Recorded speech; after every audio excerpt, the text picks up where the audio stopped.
الرحمن علم القرآن خلق الإنسان علمه البيان الشمس والقمر بحسبان والنجم والشجر يسجدان والسماء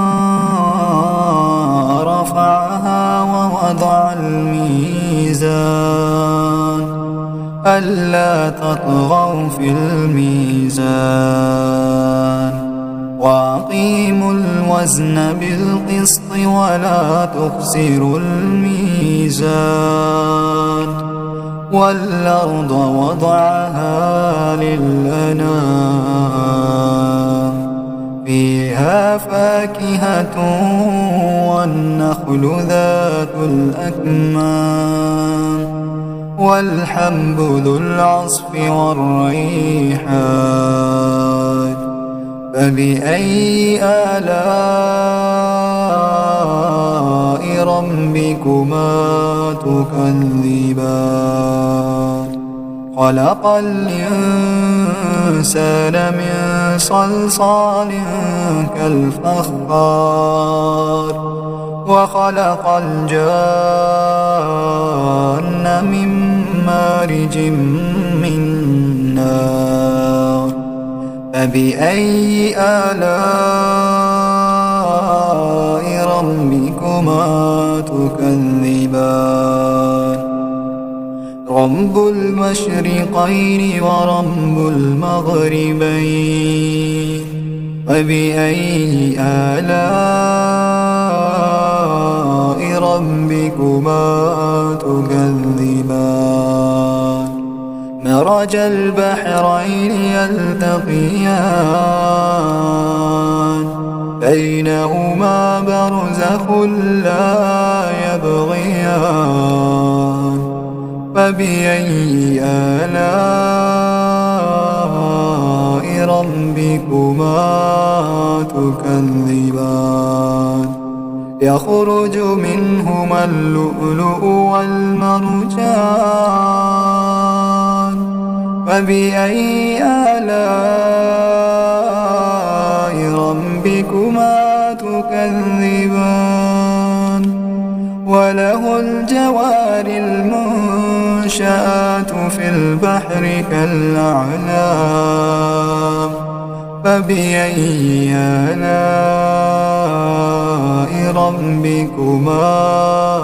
تكذبان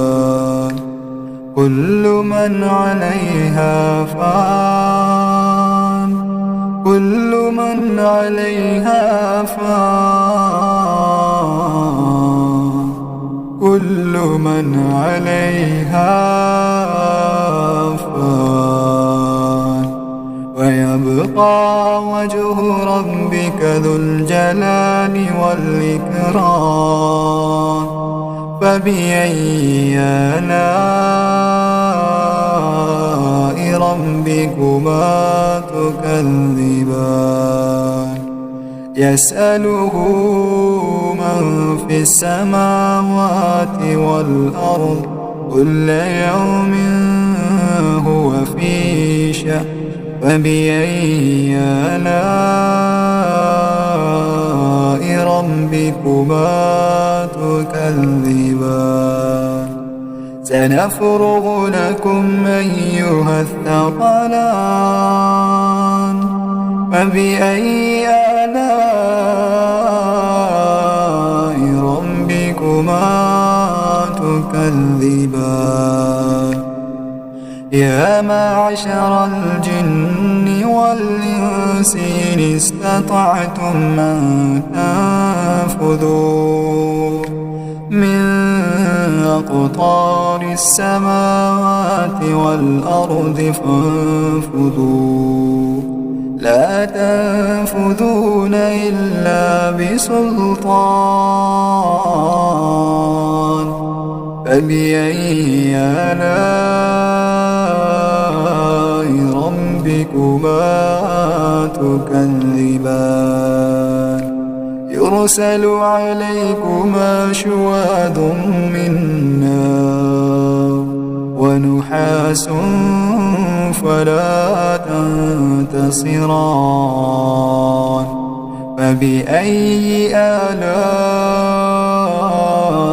ربكما تكذبان فإذا انشقت السماء فكانت وردة كالدهان فبأي آلاء ربكما تكذبان فيومئذ لا يسأل عن ذنبه إنس ولا جان فبأي آلاء ربكما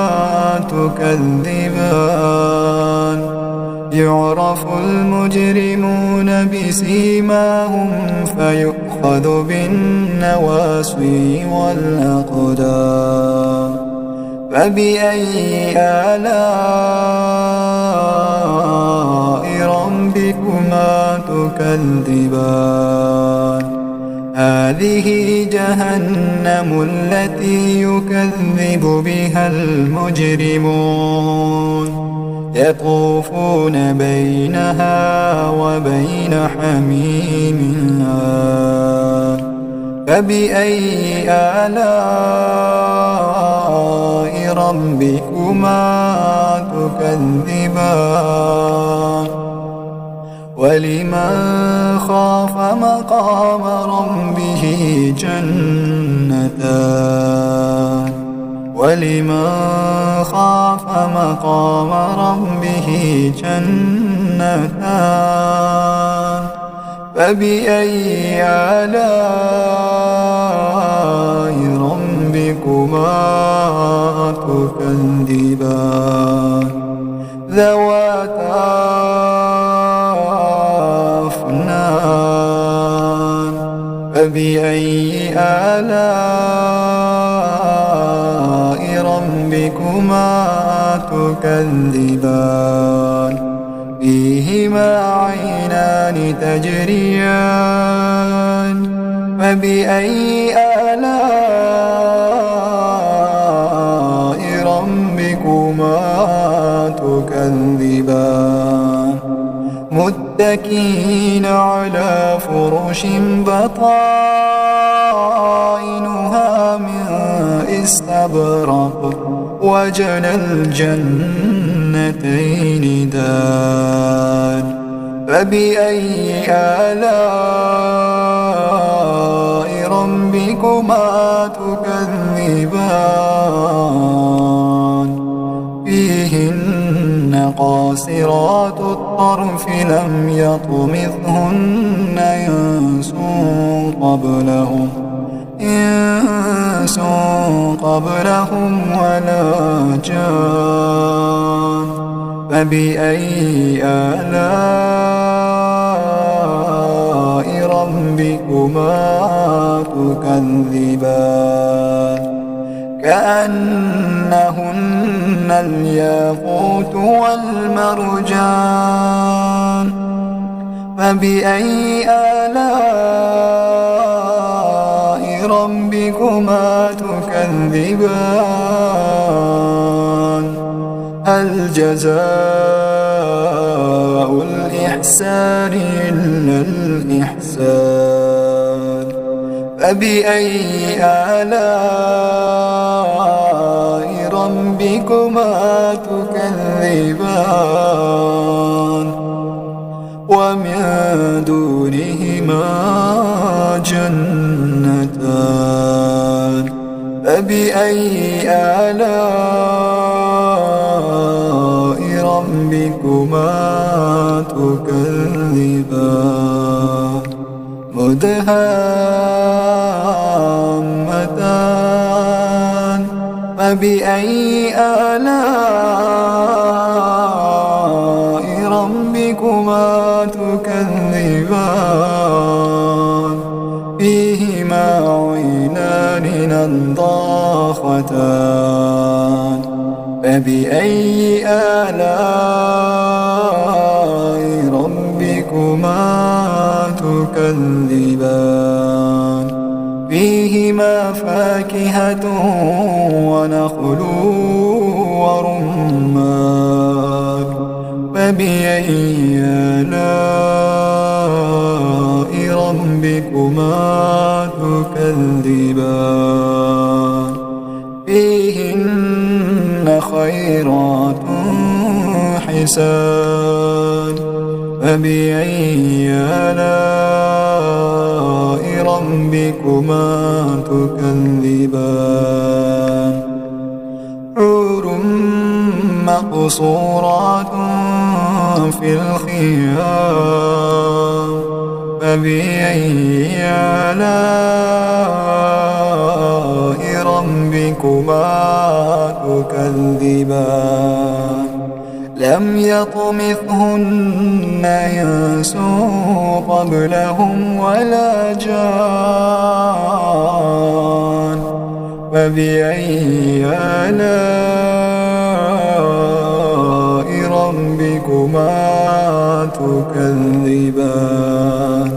متكئين على رفرف خضر